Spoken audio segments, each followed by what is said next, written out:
A gente já está em contato agora com o professor Matheus Delbon, professor de Administração Pública da FAAP. Bom dia, professor. Bom dia Chico, bom dia todo mundo. Bom Bom dia, dia. ouvintes. Bom dia, professor. Professor Matheus Bom Delbon, dia. a gente fez esse convite aqui justamente para tentar entender aí a dificuldade dos municípios, né, dos governantes, né, em meio à pandemia do coronavírus, da Covid, aí, né, da doença Covid e do coronavírus que provoca a doença, né? Muito difícil tomar uma decisão num momento como esse para o político. Quais são os critérios, professor, no seu entendimento, que um governante tem que ter para determinar aí a quarentena e o relaxamento de uma quarentena, os efeitos que isso vai provocar na economia e na saúde, hein? Que decisão difícil para um administrador, professor? É difícil e é muito difícil porque a gente não tem referência, né? Vamos dizer assim, a gente não é algo que está habituado a acontecer ou que está nos manuais ou que você tem um programa. Então é um pouco de tentativa e erro, de aprender fazendo, né? Mas eu acho assim, o Brasil tem levado sorte, somente nós no interior, que a coisa tem sido mais lenta por aqui, né? As cidades, principalmente as cidades pequenas, têm muito poucos casos ainda, então isso permitiu com que nós fizéssemos uma etapa de aprendizado, né? Mas é preocupante porque inicialmente todos os municípios tentaram atender de alguma forma, ou criando hospital de campanha, ou montando estruturas externas, tendas, enfim, tentando criar estruturas. E também passa a ser um problema porque a pandemia não ocorre na velocidade como esperado no interior. Então a gente está gastando recursos, porque isso custa para ficar mantido cada semana, isso é bem custoso, e se isso acontecer daqui a uns meses, né, talvez falte recurso. Então a grande dificuldade da administração pública é planejar, talvez, fechar algumas unidades criadas, alguma estrutura excepcional criada, para que a gente sobreguarde recursos para daqui a um mês ou para o futuro. Então, mesmo porque a gente imagina que nós vamos ter uma queda de CMSS muito, muito forte por causa da paralisação da economia, né? Então, isso é um fator que preocupa bastante. Professor, a gente tem uma estrutura de poder no Brasil aí, em termos de governo federal, dizendo uma coisa. O presidente Bolsonaro, ele entende que tem que ter uma liberação completa da economia, da quarentena, aquela restrição vertical que ele propõe, né? E não horizontal para todo mundo. Ele propõe um isolamento apenas dos idosos, né? O governo do estado propõe uma quarentena até dia 10 de maio. Os governos municipais aqui na nossa região, Ribeirão Preto, Jaboticabal, Brodowski, Sertãozinho, já estão liberando a revelia do governo do estado, né? Então, em termos de administração pública, está muito claro que a gente não tem um alinhamento aí, né? Sim, e eu acho que esse é o lado bom de uma federação, né? A gente também não precisa ter todos os ovos numa cesta só. Então eu acho que numa questão de pandemia, como nós estamos enfrentando, eu acho que quanto mais local a decisão, a possibilidade de ser acertada é maior. Eu acho que cada município poderia adotar as medidas. Eu acho que, por exemplo, no governo do estado, o estado de São Paulo são 600 municípios muito diferentes entre si, né? Então, adotar uma medida para todos os municípios é um tanto radical, talvez necessária, né? O que eu acho que está faltando das esferas superiores, né, do governo federal, do governo estadual, é a definição de protocolos, né? Isso que a gente vem falando. Vai liberar? Tudo bem, vamos liberar, mas quais os protocolos para essa liberação? Quais as regras? Agora começou a se falar alguma coisa de ocupação de leito, mas assim, as realidades são muito diferentes, né? As medidas de liberação, é lógico que existe pressão por parte dos empresários, né? Eles querem que libere amanhã, depois. Existe um mito que vai voltar tudo como era antes, vão voltar a faturar igual, que a gente sabe que não é bem verdade. Mas, por exemplo, cidades como Ribeirão Preto, onde o transporte público é importante, você tem, às vezes, uma questão de gerar o Código Municipal de Postura, pelo menos emergencialmente, com relação ao horário de funcionamento. Então, a gente pode distribuir as atividades econômicas no tempo. Um abre às 7, outro abre às 8, outros setores abrem às 9, 10, 11, meio-dia, depois vai fechar às 5, 6, 7, 8, 9, 10 horas da noite. Então, você faz com que aquele horário de pico do transporte não ocorra, fique diluído, mesmo também na utilização das vias, né, algumas áreas de praças, áreas comuns. Mesmo as escolas podem estar deslocando esse início das aulas, jogando entre os períodos, né, para evitar aglomeração no transporte. Agora, cidades menores, onde não tem transporte público, as medidas são outras, né? Então, eu acho que quanto mais local é possível sentar. O que eu não vejo nos municípios é a criação de comitês locais de gestão de crise, né? Tirando as grandes cidades que tem, sim, mas as pequenas ainda fica muito no achismo. Eu acho que é hora de sentar com nossos infectologistas e criar estratégias, né, específicas para cada atividade econômica. Né? Por exemplo, meu pai é calçadista aqui em Araraquara e a gente está discutindo assim, como vender sapato com segurança. Né? Ele vai ter que ter um tempo entre um cliente e outro, vai ter que passar por algum processo de esterilização. Enfim, cada produto, né, oferece um risco diferente. Uma loja de confecção que tem uma banca onde todo mundo puxa, talvez o sistema de exposição vai ter que ser alterado. Então, eu acho que a definição desses protocolos por setor são importantes. Uma liberação doida, assim, do dia para a noite, eu acho até arriscado. Eu acho que a gente pode, sim, liberar a economia, mas pensando cada setor, né? Porque o vírus ele tem tempo diferente em cada material, no tecido é uma coisa, no metal é outra. Né? Então, esse assunto que eu ainda vejo um pouco embrionário. Eu acho que deveria avançar mais. Raquel. Eu penso assim, Chico, porque ele está falando tanto do transporte coletivo, a movimentação, e nós estamos falando assim que o vírus não chegou em Ribeirão. Talvez o Ribeirão Preto tenha feito as ações aí preventivas, quer dizer, isolou todo mundo, parou todo mundo logo no início. Então, talvez não é que o vírus chegou, nós que estávamos preparados. Então, isso foi uma decisão aí bem tomada, uma sorte aí que nós, e a cidade seguiu, né, que nós seguimos aí o que foi feito, e nós estamos vendo aí uma situação um pouco mais amena. Mas os que estão mais afetados realmente é o comércio, né, é o comércio, as indústrias com essa dificuldade aí, inclusive, de retorno. Porque, na verdade, o que nós estamos vendo são muitas pessoas fechando, né? São comércio que estão encerrando as atividades. Alguns setores aí estão dizendo que a recuperação vai demorar aí, vai até o final do ano, porque nós vamos ter aí protocolos diferenciados, quer dizer, todos nós usando máscaras até o final do ano. Lojas vai ser diferente, porque como é que você vai experimentar uma roupa, por exemplo, né? Ou num restaurante? Então, assim, é isso que eu vejo uma dificuldade muito grande por um longo período. Então, agora a nossa crise, talvez para enfrentar esse protocolo, que eu concordo, mais econômico, porque eu acho que com a saúde, Ribeirão Preto, graças a Deus, conseguiu controlar, não é? Eu acho que foi uma atitude, não é que o vírus não chegou, eu acho que a nossa cidade teve uma boa atitude e conseguiu controlar a disseminação rápida.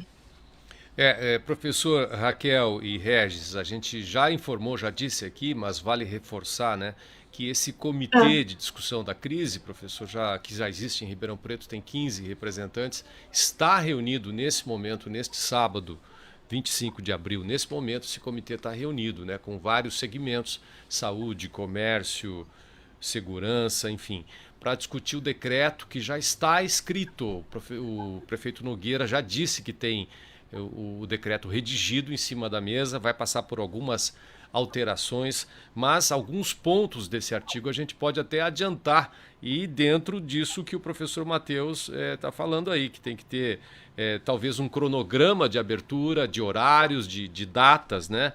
Mas é interessante a gente destacar aqui um artigo desse decreto que já está redigido e que pode ser alterado até segunda-feira, dependendo da reunião de hoje. Mas o rascunho desse artigo, vamos dizer assim, cronograma previsto nos artigos 3º, 4º e 5º será seguido enquanto os índices de controle da pandemia se mantiverem nos níveis indicados pelo Ministério da Saúde conforme abaixo. Índice de ocupação dos leitos hospitalares reservados ao Covid abaixo de 5%, até 50%. Índice de ocupação dos leitos até 50%. Percentual de novos casos de síndrome respiratória aguda grave e Covid-19, dividido pelos casos acumulados nos 60 dias anteriores, abaixo de 5%. Então, esse artigo já está redigido, já tem um rascunho e tem algumas metas, né? É interessante que a gente tenha esse planejamento, né, professor? É super importante, mas eu acho assim, né, embora seja administrador público, a responsabilidade não é só da administração pública. Eu acho que as associações comerciais, os empresários em si, têm que buscar protocolos individualmente, até por uma questão de marketing. Eu acho que, porque assim, não é só a permissão da abertura que vai fazer com que o consumidor se sinta seguro a ir às compras. Então, eu acho que vai ter que ter uma questão, talvez, de laudos, né? Vai atestar. Então, nós vamos ter uma questão mercadológica das lojas disputando quem oferece a maior segurança para que o consumidor fique mais à vontade. Tudo aponta que nós tomamos as medidas no tempo certo no estado de São Paulo. E o interior foi beneficiado desse fechamento, assim, vamos supor, antecipado em relação à pandemia. O problema é que isso pode ocasionar ondas, né? Então, a gente não tem uma única onda, flexibiliza-se um pouco, logo aumenta, fecha, vai, volta. Então, vários países, o próprio Reino Unido, já trabalha com essa expectativa de ondas, pelo menos até 2021, 2022. Então, nós vamos, às vezes, ter que repensar a economia a longo prazo. Então, é uma fase que eu acho que os empresários vão ter que se reinventar. O comércio não vai ser a mesma coisa, o setor de serviços também, e tem que se preparar a longo prazo. Isso não vai ser tão rápido, não vai ser uma liberação, porque essa onda pode retornar, é um vírus novo, a gente ainda não sabe bem a transmissão dele num país tropical, nós vamos entrar no inverno, então talvez a gente possa enfrentar dificuldades climáticas aí. Então, eu acho que assim, o poder público faz a sua parte, mas eu acho que cada empresário individual, então a gente às vezes vem falando com alguns municípios, talvez a liberação mediante laudo, como a gente tem um médico de segurança do trabalho, que vai lá e atesta que o ambiente tem condições do trabalhador trabalhar com qualidade, nós talvez tenhamos que adotar isso laudo de infectologista, dizendo que, porque nós não temos como criar regras, tantas pessoas por metro quadrado, cada loja tem um pé direito diferente, cada estabelecimento tem uma ventilação diferente, então talvez a liberação mediante laudos é algo que já está sendo pensado em alguns municípios, e outras soluções aí, mas eu acredito numa solução mais individual, mais uma solução macro para todo mundo, mesmo porque às vezes a reação, você cria uma regra para todos, ela não dá certo para todo mundo, e ela às vezes era um caso pontual, era algo específico de algum estabelecimento, por exemplo, nós, Ribeirão Preto, nós temos 4 shoppings muito diferentes em termos de arquitetônicos entre si, né? Diferentes tamanhos de pé direito, ventilação, então a transmissão pode se dar de forma diferente em um e outro, né? Então criar às vezes uma regra igual para todos é complexo. Bom, professor, já que o senhor tocou nessa questão dos shoppings aí, eu acho que é um dos setores mais importantes. Só um shopping, só uma rede de shoppings aqui tem 6 mil funcionários diretos, 15 mil indiretos, né? É o segundo maior empregador depois da prefeitura, né? E os shoppings com certeza são muito afetados com essa situação. E eu estou vendo aqui nesse rascunho do decreto que está sendo discutido nesse momento, há uma referência ao funcionamento dos shoppings numa data futura. Mas antes da gente falar dos shoppings, eu vou ler para vocês aqui o que está rascunhado. Eu vou me referir a rascunho porque não é esse o artigo definitivo, né? Ele certamente vai passar por algum tipo de adequação. Mas a gente teve acesso a esse rascunho e estamos aqui passando essas informações. O artigo 3º diz que fica permitido em caráter facultativo a partir do dia 11 de maio, portanto é a data que o Dória estabeleceu para o fim da quarentena, o funcionamento dos estabelecimentos comerciais e de serviços com área de venda igual a superior a 800 metros quadrados que não estejam em shoppings e que possuam ventilação natural desde que obedecidas as regras do anexo 2, que a gente não tem nesse momento aqui. Então no dia 11 de maio, estabelecimentos com 800 metros quadrados, né, poderiam funcionar. Parágrafo único. A permissão de que trata o caput é válida de segunda a sexta, vedado funcionamento aos sábados, domingos e feriados. Aí o artigo 4º fala em relação aos shoppings. Fica permitido em caráter facultativo a partir do dia 25 de maio de 2020, 25 de maio de 2020, o funcionamento dos estabelecimentos comerciais e de serviços com área de venda superior a 800 metros e dos shopping centers, galerias e centros de compras de forma parcial e regrada, desde que obedecidas as regras do anexo 3º. Então, esse decreto que está em discussão nesse momento por esse comitê já prevê a abertura dos shoppings a partir do dia 25 de maio. Então, professor, como o senhor falou aí, é uma situação que cada shopping tem uma característica, cada comerciante deveria ter um protocolo, mas a administração pública já está prevendo aqui num artigo, num decreto, né, de como seria essa reabertura aí. Existe aí esse planejamento. São regras muito macro. Eu ainda acho assim, pouco e pode ser, às vezes, injusta com determinado estabelecimento. Porque eu acho que existe a questão de ventilação cruzada, de ventilação natural, de tempo que o vírus pode ficar pairando no ar. Isso, por exemplo, quando você tem um estabelecimento com ventilação cruzada natural, isso é diferente, né? O índice de insolação, enfim. Então, eu acho que essa vai fazer a gente repensar até o nosso código de obras, né? O tipo de construção que nós vamos permitir daqui para determinado número de pessoas. Como a pandemia de 1918 também alterou drasticamente o sistema construtivo no mundo, a forma, o tamanho das janelas, a forma de ventilação, e depois parece que vamos esquecendo ao longo do tempo, né? Então, muitos estabelecimentos aí têm ventilação natural. Eu acho que os shoppings vão ser o maior afetado, sim. Eu acho que, embora possa ser permitida a abertura dia 25 ou qualquer outra data, a população talvez se sinta insegura de ir ao shopping.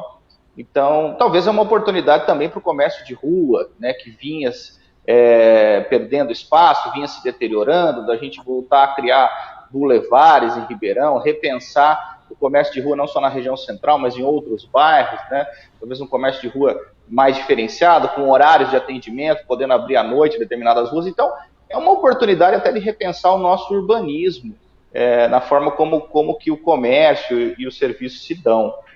Aí eu acho que tudo tem um lado positivo. Eu acho que quem pode tirar um lado bom nisso é realmente o comércio de rua, que pode se reinventar e vai ter uma vantagem natural aí frente aos shoppings. Mas eu acho que assim, precisaria ser mais vamos dizer assim, mais refinado esse decreto, no sentido de individualizar mais, principalmente a questão de ventilação. Não é só questão de metros quadrados, é a questão de como a circulação de ar, nível de contato. Determinados negócios você tem nível de contato muito alto, nível de contato mais baixo, né? Eu acho que às vezes você pode estar prejudicando, mas já é um critério, já começou a se pensar em algum critério. Você acha que está no caminho, Regis? Pois não, Raquel, pode falar. Eu acho que professor, você está colocando assim tantas mudanças, né, e necessidade de se repensar. O senhor acha que o mundo vai mudar depois com esse coronavírus? Nós vamos mudar a comércio, ação pública, saúde, compras, hábitos sociais, de uma maneira geral, assim? Eu não acredito que nós vamos mudar, assim. A gente vê às vezes pessoas falando que vai ter grandes mudanças, né? Eu acredito que passado volte à normalidade, se a gente tiver uma vacina, mas pode ser que a gente não tenha vacina, nós não temos uma vacina para dengue até hoje. Mas eu acredito que sim, que é sempre uma oportunidade de novos protocolos surgirem. Vamos pensar que algo muito menor, como Santa Maria, né, o incêndio de Santa Maria, mudou por completo a forma como nós pensamos código de obras no Brasil inteiro, né? A exigência de hidrantes foi repensada, os laudos do bombeiro, o mercado dessas boates fechadas, isso foi muito alterado e quase que não existem mais. Então, a gente mudou um perfil por causa de um incêndio em uma cidade do Brasil. Então, eu acredito que assim, a médio prazo vai ser repensado. A gente ainda está no meio do olho do furacão, então está se repensando, mas eu acredito que sim, o padrão construtivo vai mudar, né? A gente tem conversado às vezes com alguns arquitetos que já estão colocando nos seus projetos, por exemplo, uma pia na entrada das casas, como a gente tinha aí no começo do século passado, nas casas de fazenda. Era algo fazia parte da decoração. Acho que todo mundo já foi numa casa antiga que tem uma pia na entrada. Talvez isso volte, né? A posição dos lavabos, a localização das coisas. Então, eu acredito que sim, que vai ter uma sequela construtiva. Eu acredito em grandes mudanças, nós vamos se adaptando naturalmente, mas que vai ter resposta, eu acredito que sim. Professor, ô Chico, uma visão mais prática aí. Pois não, Regis. Só uma questão aí. A gente falando assim, em termos de Ribeirão, pensando na segunda-feira, eu falei com representantes da Sincovap na sexta-feira, eles acreditam que esse retorno não vai existir. Ele acredita que vai acontecer igual São José dos Campos, outras cidades aí que tentaram reabrir o comércio, o Ministério Público foi lá e fechou. Quer dizer, vai depender, no final das contas, de uma decisão do Estado. Quer dizer, as cidades vão acompanhar o Estado. Esse retorno não deve acontecer essa semana e só realmente no dia 11 de maio, de acordo com o governo estadual aí do Chico. É o que muitos representantes aí do comércio de Ribeirão Preto já indicam aí. Vamos aguardar então, né? Vamos ver aí o tem um decreto risco que tá na mesa aí do prefeito. E tem um risco individual também, né? Como tem o benefício do governo você suspender os contratos de trabalho, tem muitos empresários com medo de reativar os contratos de trabalho e não ter o faturamento esperado. Então, a gente mesmo com o decreto, talvez muitos empresários ainda não prefiram que no risco que fique mantida a suspensão, porque abrir um comércio em Ribeirão Preto, por exemplo, uma cidade quente, o custo de energia elétrica, de funcionário é alto, o gasto é alto. Abriu a porta e já tem um gasto. Na dúvida pode ser... então, na dúvida, pode ser que muitos empresários prefiram permanecer com seus estabelecimentos fechados, eles vão ter respaldo do próprio decreto estadual, então também não vai poder se exigir o contrário, porque realmente eu acho que talvez esteja ainda um pouco precipitado. Eu acho que talvez os prefeitos deveriam trabalhar junto ao governador para ter algo mais coeso aí, para não ter esse susto. Também você chama os funcionários de volta, reativa os contratos de trabalho, dá 3 dias depois, você para de novo, volta para casa. Eu acho que isso, até para a população também, vou às compras, não vou, né? E você tem uma demanda reprimida, esse é o grande problema. As pessoas não têm acesso ao comércio, então você pode ter um boom inicial. Por exemplo, a gente brinca, corte de cabelo, está todo mundo cabeludo. Então, reabrindo, você tem uma demanda reprimida que vai buscar num único momento. Então, isso tem que ser bem controlado para que essa demanda reprimida não gere o efeito negativo nesse, não para de novo porque a população não está respeitando. Tá certo. Professor Matheus Delbon, muito obrigado pela sua participação, pelos esclarecimentos. Com certeza vamos voltar a conversar aqui no Embalos de Sábado. É muito importante a gente debater esse tipo de assunto. Um ótimo final de semana para o senhor, professor. Ótimo final de semana a todos e obrigado pela oportunidade de conversar um pouquinho. Esse foi o professor Matheus Delbon, professor especialista em administração pública, aqui no Embalos de Sábado, encerrando com essa observação aí bem pertinente, todo mundo cabeludo e todo mundo sem tintura no cabelo, né?